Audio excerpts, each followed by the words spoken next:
You're probably thinking this was a superhero movie, but that guy in the suit just turned that other guy into a fucking kebab. Surprise. Hello and welcome to episode 101 of Popcorn and Prosecco, a show that's all about talking about movies. I am Perri Nemiroff, and here are my co-hosts Kristy, Puchko, and Angie. Hey everybody, hi! So we have two wide releases to talk about. Today, we are going to do Deadpool, and we are going to do Zoolander II, and I have no clue what we're starting with. We're starting with Zoolander II. Here is a synopsis. Derek and Hansel are modeling again when an opposing company attempts to take them out from the business. Is that the plot? That's not really correct. what it's about. That's no, like that was the first on like IMDb. 10 minutes or something, 20 minutes. Here's the thing about Zoolander 2, though. I don't know how to sum up the plot, because it's one of those movies that has, like, simultaneously way too much plot and not very much at all, because it's just, like, a lot of stuff happens. There's literally I don't really understand one of the how main characters is like, okay, so this doesn't make any sense, and you're like, that's accurate. But the thing is, like, okay, so I was a huge fan of the first Zoolander. Like, it was, like, literally one of my very favorite movies when I was in college. I know it's not, you know, it's like a lot of people's favorite defend yourself. College. You do your thing. But, so I was very excited for this one. Like, you know, I was like, well, I don't know, it's like 15 years will have passed. I wonder how it's gonna be, but I had high hopes for it, and they were dashed. This movie is terrible, frankly. Like I think it was what I wrote in my review is that it is the worst case scenario when you hear about someone making a sequel many years later to something that you love. You know, you like a lot of times they turn out better than you would think. Like for example, like Star Wars is one where it was like I don't know if that's gonna turn out. It turned out great. Creed turned out great. This is the one where you're like, oh, right, this is why we all sigh and roll our eyes when they announce a sequel, because all it is a pile of references to the first one, and there's very little to it besides that. Yeah, kind of. I was really into Zoolander, too. It was like the high school, college, like early college, that age, and I was obsessed with it then, and I spent like years and years quoting it after. But I want to say my interest in a sequel fizzled out like 5 years after that. So like I haven't given a shit about Zoolander 2 for like 10 talking now. about a sequel since 2005, and I know this because I talked about it the other day on the Today Show. And those of you who follow me on Twitter know I watch Today religiously. Did you see the interview with Ben Stiller and the kid? Yeah, I saw all the interviews. They did a lot of it. Anyway, it's fine. Whatever. Well, they're all in the movie. The Zoolander 2, it is just a rehashing of a bunch of old jokes, and what's really frustrating is that if you like the first movie, it's like, hey, remember everything that happened in the first movie? Please forget that, because one, we're going to rehash it, and two, we're going to rip the happy ending to total shreds. Not only that, but it's just so much of the movie is just like, hey, remember the time like Todd got Mugatu a latte and he spilled it in his face? Let's just have him do that again. It has nothing to do with anything. This one does open on a very sour note. Yeah. Are we allowed to say the beginning? I don't know. I feel like, I mean, it's we'll just say the opening credits of the movie. Well, all I'll say is that it pretty soon brings you up to speed with what's happened to these characters in the past 15 years, and it turns out that after the events of Zoolander, a big tragedy undid a lot of the things that happened in Zoolander. One other thing I want to say... that made it start off with, like, a really sour feeling, though, where, like, I almost couldn't enjoy the beginning of the movie. Not that it was all that funny, but even when I did find a joke funny, I was like, but, like, that happened. It's real dark, yeah. I mean, and the thing is, it's like, the thing that works for me is some of the cameos. There's just so many cameos, though, it's like, a lot of them are just dumb, and you literally going like, oh, there's a famous person, okay. But, I don't want to say who it is, because to me, it's the best I know who you're talking about. I'm going to say this. There's a tough guy in the movie who plays against type, and he is really fucking funny in this. Like, I feel like that's the kind of stuff that does work in the movie, is whenever this movie allows itself to just be itself instead of, like, we have to keep going back to the original, that's when it works. Like, my favorite part was Kristen Wiig. Yeah. She kills it. Like, most of the movie I didn't like that much, but everything she did, I loved. And it's because she doesn't feel like she's from the first movie. It feels like they were like, it feels like they were having fun again. She's also just really good at that. I thought I was going to have a hard time just looking at her based on the promo campaign, but when she speaks and does that little, like, joke thing, and it's like something she does over and over again, so you think you would get sick of it, but, like, the more she did it, the more I was laughing until I was in tears. And at its basis, basically she plays a woman who's had so much plastic surgery and who is kind of vaguely foreign. Like, we don't know where she's from. She's like got one of those like cartoony Eastern European movie accents. It's like vague, but also because her face has been that in the movie, though. No, that was like something that was like in the press notes or an interview. Yeah, because like I didn't pick up on that at all. Like the character had no backstory to me. No. But it's like I saw in an interview where she said that it's supposed to be that all the plastic surgery actually makes it hard for her to move her mouth, which is why what she talks about, like her accent is indecipherable. Which, if they had said that, might have made her even funnier. Maybe. But I mean, like, I kind of liked, and that also felt like satire of fashion and of kind of the way we idealize these people who are kind of strange, particularly. But then there were other elements of it where it didn't feel like satire, it just felt mean. Like the All character just feels mean to me. My bigger problem with the satire is, like, I felt like the first one was, like, it's not, Zoolander was never about, like, oh, let's, like, you know, like, just savagely rip into the fashion business, but when it did satirize the fashion business, I thought it worked pretty well. Like, the Derelict campaign is so perfect that when you read real articles about real Fashion Week collections, people reference Derelict all the time. That's, like, how good of a setup it was. Yeah. Whereas this one, so what changed between the first one and the second one was that Zoolander has been embraced by the fashion community. Yes. Like, Ben Stiller was on the cover of Vogue, not in Zoolander, in the real world, like, as Zoolander. They walked the Valentino runway. Like, Valentino sponsored this, which is why in every red carpet they're all wearing Valentino. Like, and it does feel like it. Like, it does feel like Zoolander kind of felt like it had to, like, pull its punches a little bit. So instead they make fun of hipster fashion, which, one, hipster is officially a word we need to retire because it just means everything and nothing at this point. But two, the jokes they make at hipster, like, fashion are so lame, and it's just very frustrating. They were jokes that would have been fresh, like, 12 years ago when they first started trying to make this. Like, it's like, there's a joke that could have been made about hipster lingo, there's a joke that could have been made about, like, normcore or something, but instead they don't do that. Instead they bring in all. Benedict Cumberbatch plays, I don't know. Gender non-conforming. Yeah. They don't get into specifically what all is. All is all. And, like, and it's like, oh, gender non-binary is the term, sorry. I think that would have been just a little funnier, and I actually liked all a little. I like seeing Benedict Cumberbatch like that, but I think it would have been funnier if they didn't spoil that entire speech in the trailers. Well, also, I find it frustrating because basically they want to define all by her All's genitalia, where, like, basically, like, Hansel can't let it go and keeps asking if she has a hot dog or a bun, and, like, I just didn't find that funny. I just felt that really uncomfortable.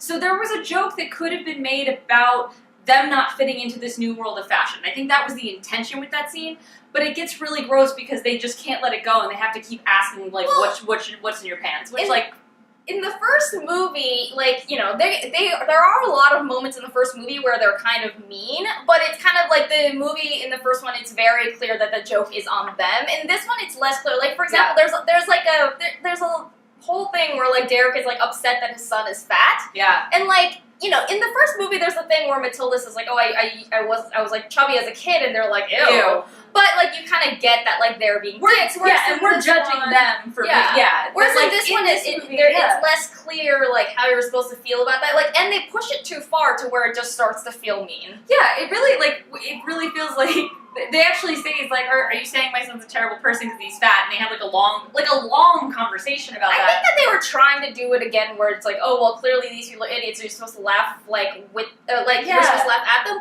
But I feel like one of the differences, like, is that with Matilda, there was more to latch onto besides that, and with the kid, there really isn't. Yeah, there's no real counterpoint. So he's just a fat joke. Yeah, and it also just feels like everybody, like, because they're coming back and it's a sequel. The kid could have been more interesting because he was smart, too. Which is true. That would have been, like, a fun way to play because the two of them. we're coming back and it's a sequel, we like Hansel, we like Derek, and so they just don't work as, like, we're making fun of them anymore. Like, when they say stuff, I think the audience is more laughing with them and at them, and I think that's potentially a problem, because I think it speaks to a kind of comedy that is just, one, kind of gross, but more just not funny anymore. Like, we've moved past this. Comedies are smarter and, like, punching up and satirical and interesting, and this is just so many jokes we've heard before, and then a bunch of fat jokes and gay jokes, and I wonder how much people would like the original. Like, let's say the original had came out today. Like, if we had well, it'd be dated as hell now. Well, it would be extremely dated, but I even just mean, like, that kind of humor, too. Because it's the same thing with, like, Happy Gilmore. Well, Happy Gilmore and Billy Madison. Yeah, it's like it's a different kind of humor. I But saw there's a way to those do two dumb and humor. this movie when I was a lot younger, and Yeah. so I liked it a lot, and I kind of, like, idolized it growing up, and I was obsessed with it, and I repeated it, and now, Sure. you know, I don't know if I feel any like of those there is are a the way same to do effect. dumb humor, and I feel like that's actually a really good transition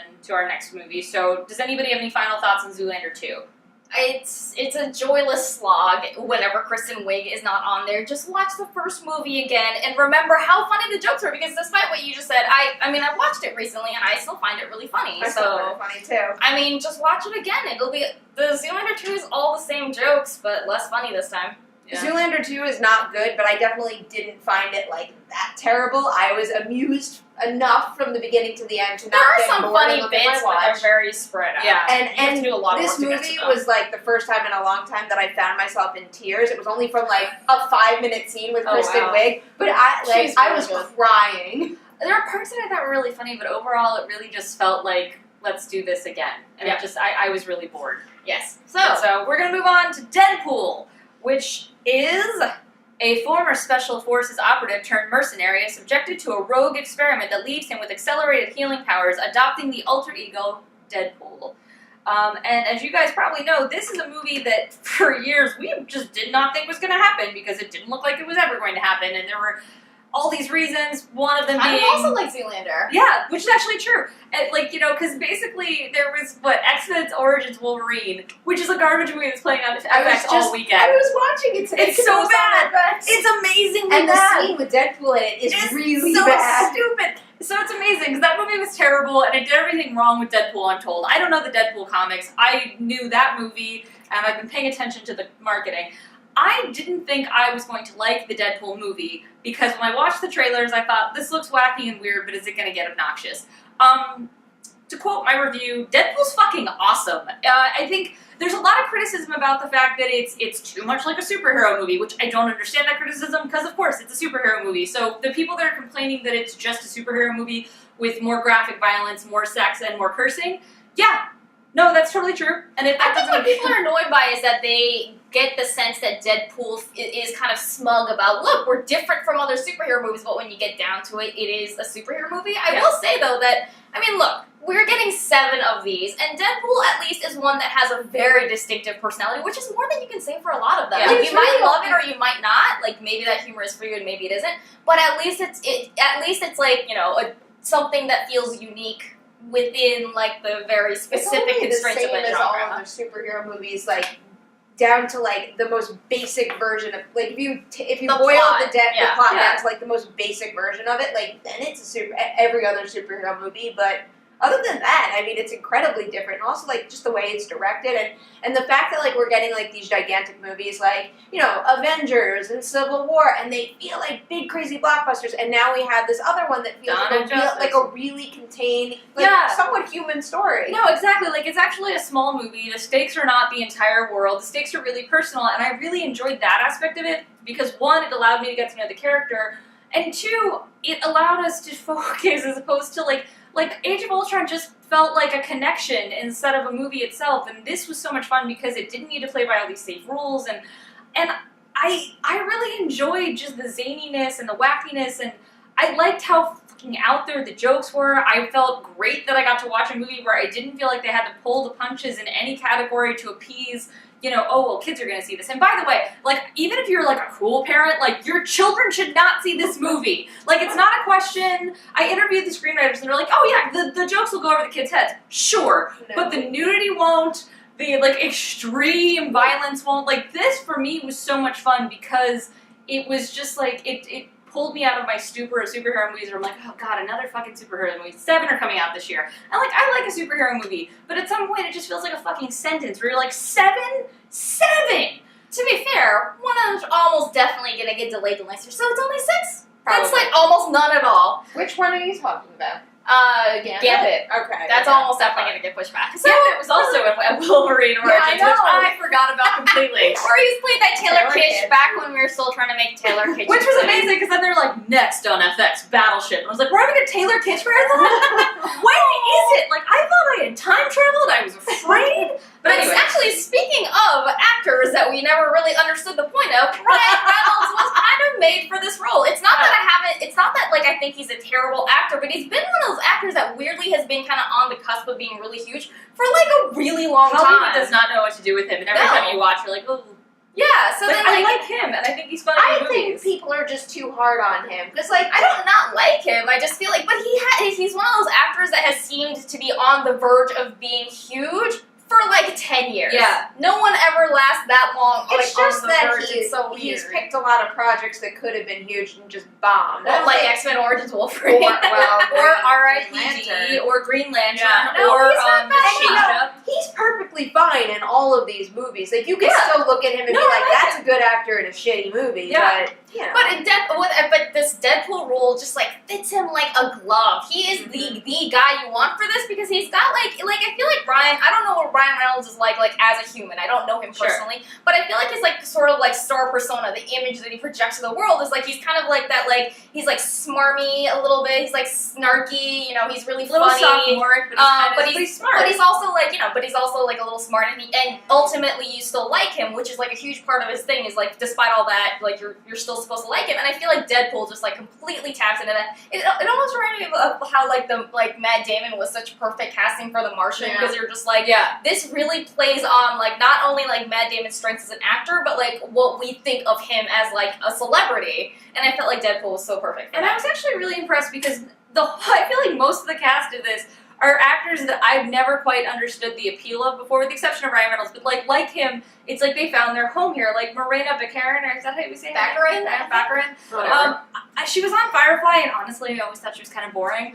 But here is Vanessa, where again she's playing a sex worker. She's really fun and fiery, and they have a great chemistry, and I really enjoyed watching them together. And she's very funny in this. Can I talk about? So I honestly think that Wade, Deadpool, and Vanessa are the most convincingly, genuinely romantic superhero couple that we've seen on the big screen since Captain America and Peggy Carter. I'm not even kidding. And I mean, because these are two people that seem I believe can they get like behind each other. that. Yeah, This seem was like they also like each like other. one of the hottest sex scenes I've ever seen. And that's the other thing I liked was their way of kind of subverting the typical like rom-com moment where it's like, here's a montage of us falling in love. It's all sex scenes. She also keeps up with him too, which is very appealing. Like he's just nonstop, and then all of a sudden you see someone who can match. You can see someone who matches him. That's what works so well about it is that like I feel like because every superhero movie there's a love interest, and usually it feels obligatory, and a lot of times it feels like it's just two random pretty people that they threw together. But the reason Peggy and Steve worked, and the reason that Wade and Vanessa work, is because they are people that like you really feel like. It's not just the superhero conventions that's putting them together. It's the fact that, Perri is breaking out the booze. I swear, it's because Dewey was batting Angie's flask around. You That's know what happens behind the scenes here. But they're two people that actually genuinely seem like they have like a lot in common. Like you you can imagine that even if this wasn't a superhero movie, even if they were real people, they would meet and hit it off. Yeah. Exactly, and that actually really made me feel invested. And then another thing I liked was that they have Gina Carano in this, and I love Gina Carano because Haywire is so much fun to watch. But she can't act. Yeah, she's not an actress, and I don't care because, there have been action heroes who can't act but are really fun to watch kick ass. So who cares? And in this, they don't give her a lot of lines, and they give her a lot of action, and it's great. And she gets one joke line that she kills in the finale that I thought was really funny. And then you have Ed Skrein, who I have watched be completely uninteresting for a very long time.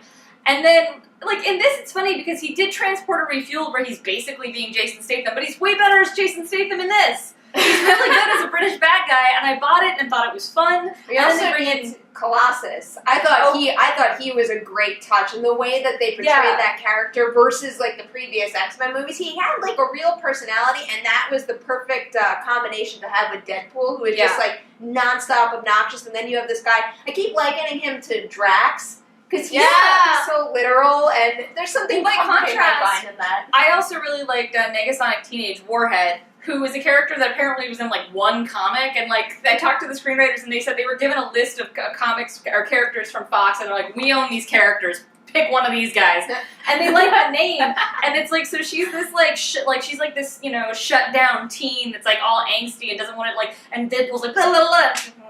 And it's such a good chemistry. That character could have been nothing on screen, but Brianna, I'm gonna forget her last name. So good, so interesting, so much fun to watch, and I just had such a good time. I feel watching bad we're this leaving movie. T.J. Miller out. Oh my god, he does what he does best in this movie. He was so perfect. But it was for that role. tuned down. It wasn't T.J.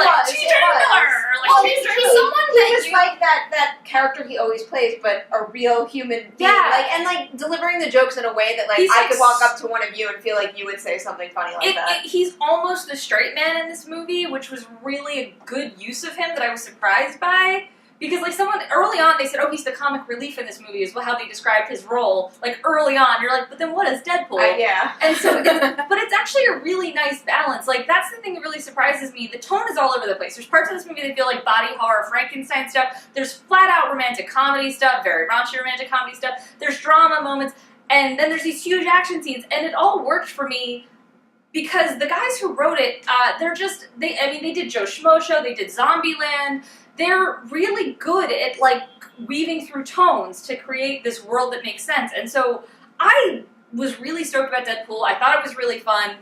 And, yeah, I highly recommend seeing it. I mean, I don't know. I don't understand why anyone wouldn't like this movie. I can't recommend it enough. And apparently it's going to kill it at the box office this weekend, too. So, Deadpool in the future. I can see why people wouldn't like it because I feel like the tone and the humor is so specific, and that's what's great about it. But it's also like if that's not your kind of humor, you're not going to like this movie, and that's fine. Like I think that Deadpool really succeeds because it has such a good grasp of who these people are and like what matters to them and what drives them, and that is so much more than you can say for a lot of these goddamn movies where they're just like, oh, I don't know, let's have them like fuck around for a little bit and then the fate of the world at stake, so go take care of that. And that's what felt good about this, was just like, you know, it's focused on who they are, what their personalities are, what matters to them. The stakes are small, it's one of those things where, like, I feel like so many of these get them wrong, where, like, they think that, like, oh, big stakes, the fate of the world, like, that's gonna make it more interesting, and that's what's funny, because literally, you're looking at Zoolander 2 and Deadpool, which we only paired because they both came out this weekend, and it's like, one completely failed at these things, by being like, oh, we'll do really big stakes, we'll do really dumb humor, but, like, Deadpool has really dumb humor, and it's still funny, because they knew when to kind of go for it and when to push the envelope and not to rely on these kind of... There are some tired jokes. I'm not saying every joke in Deadpool works. There's a couple that made me groan. Well, but there's so many. It goes to show that being able to do test footage, too, and have it received that well, because it's very clear that if you go back and watch that test footage, if it still exists anywhere... Yeah, it does. I love it. That is very much the movie that we got. They knew what they needed way back then, and for all we know, they were just, like, honing the shit out of it until we got, like, the perfect version of the movie that we all wanted. Yeah, and then, like, you know, I really respect a movie that can go this bonkers. And it is bonkers, and that made me really happy. I'm going to go see it again this weekend. Alright, so clearly the verdict is Deadpool over Zoolander. Not that that needed to be repeated, but go see it anyway. So that's a wrap on episode 101 of Popcorn and Prosecco. You know the drill. We have Twitter at Popcorn Prosecco. Please like us on Facebook. Go to iTunes to subscribe, comment, rate. Our website's popcornprosecco.com, and all of us are all over the internet as well. Kristy, you want to go first? You can find me on Twitter at Kristy Puchko. That's KRISTYPUCHKO. And I write all the interwebs, so you can find my career highlights at decadentcriminals.com. Angie? You can find me on Twitter at AJHAN, and I write for SlashFilm.com. And you can catch my writing on Collider.com. My Twitter handle is Nemiroff. Thank you so much for watching, and we'll see you next time. Cheers. Cheers. Clink, clink, clink. You were amazing. I'm sorry, I can't understand a word that you're saying.